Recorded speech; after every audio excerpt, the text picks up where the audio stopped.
Oh, say, can you hear? Yet another red light.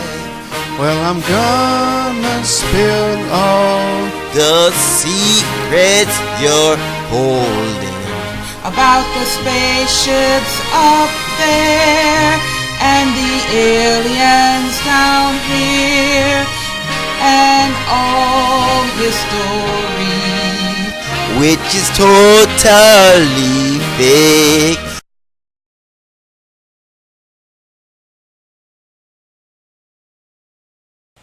We were going to get this doctor named George Merkl, who was a biophysicist and a nuclear physicist. He had over 400 patents to his name, 10 of which were top secret. And a couple of those I actually saw in person with the patent stamps and ribbons and everything, like superconductivity, cold fusion, anti-gravity, and a few others that I wasn't allowed to see. So we started to set up a meeting to have him come and speak. And first thing that we did within our group was we printed up a flyer to advertise the fact that this man was going to come and talk to us.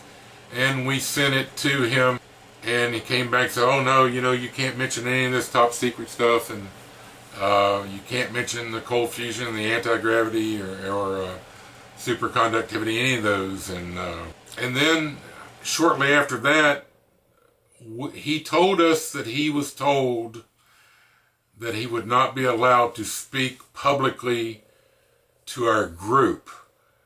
That if we wanted to have some sort of private meeting with some MDs and some PhDs, that could be arranged, but he could not speak to a public UFO group. Then one of our members, who was basically ancestry-wise was one of the founders of Houston, said, well, holy cow, he said, we can do that in my living room and they can't stop that. But we'll just have to limit the number of people that can come. Say 20, 25 people. And then George began to speak. And this man, like I say, he's a biophysicist and a nuclear physicist. And he was literally so smart, it was almost above our heads. I mean, he talked for at least an hour. There was a lot of crystals and sacred geometry. He knows sacred geometry inside out. He's also an expert on the Sumerian Empire and Sumerian technology, and some technology that the Sumerians had that was actually given to them, and it was definitely off-world. Some of this stored in Sumerian artifacts. They had things made out of solid gold called cylinder seals, maybe like 2 inches and maybe this big around. And they would have a frieze or a three-dimensional relief picture carved into the gold, and you could take that gold rolling pin and roll it across wet clay, and it would imprint the image on the clay. And that is how Sumerians stored and kept information. Well, George also found out by analyzing some of these solid gold cylinder seals, that they had information actually hidden and stored inside the gold itself. He actually was able to find tens of thousands of pages of manuscript and also DNA. He was able to take our own human DNA, which is down to just a couple of strings, and move it back up to a 12-strand DNA model, which we no longer have. This man actually had a couple of spare hearts, a couple of spare sets of lungs in a freezer-like containment device in his basement in case his started to get old and wear out. He could put new ones in, and they were all grown with his own DNA and actually grown rather quickly. He had that technology.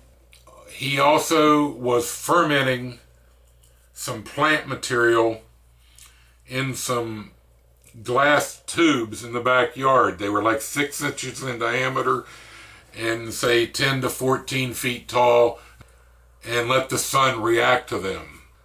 One day he had just come home from a hospital visit and found out that he had terminal cancer and was going to die.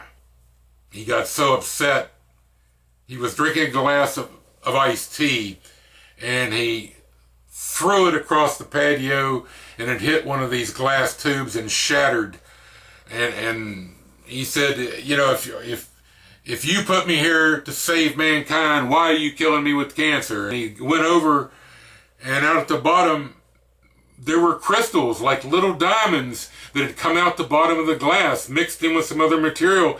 And he realized, holy cow, I've created diamonds. And then he realized that they weren't diamonds. They were actually crystallized, dried plant material. The nutrients that were in the plant were dried up in these little crystals. And he did some experiments with them. They could prolong your life, and they could make cancers and stuff go away. And he ended up drinking what he figured later about $10,000 worth of this liquid in a 24-hour period. He went back to the hospital the next day. He was going to attempt to have the cancerous tumor removed. And as he was laying on one of the gurneys getting ready to go in a pre-op situation, somebody came up to him and said, they're going to kill you. You know too much. They're not going to let you live. You got to get up and go out of here. Tell them you don't want the operation. You don't need this tumor removed. You're leaving. And he turned around and walked away. And George saw the look in this man's eyes and did not think he was joking, and decided he better sit up off the gurney and not go through with the surgery. And that's exactly what he did. The hospital staff, the doctor, was very upset. They said, you need to do this now, George. You can't wait. This tumor has to come out of your body. He said, I want to use my own doctor. I want to go back to New Jersey. I want to go home and use my hometown surgeon. And so they said, okay, we'll write you transfer papers. Give us the doctor's name and the hospital. We'll make sure you get there, and we'll have them meet you at the airport to make sure you get there and have this surgery. And so he said, okay, no problem, no problem. And so he goes to the airport, gets on a different plane, and flies straight to Mexico. And down there he goes to visit a surgeon that he knows very well, and they do scans on him, x-rays and an MRI, and find out that he doesn't have a tumor. He has no reason to be operated on at all. They were going to kill him. And so he luckily made it through that and did not die. He had another actual situation where he was in the executive office building in D.C. with the President of the United States and 2 senators. I don't remember whether it was Reagan or Bush, probably Bush. But they were eating a meal in a private breakfast room.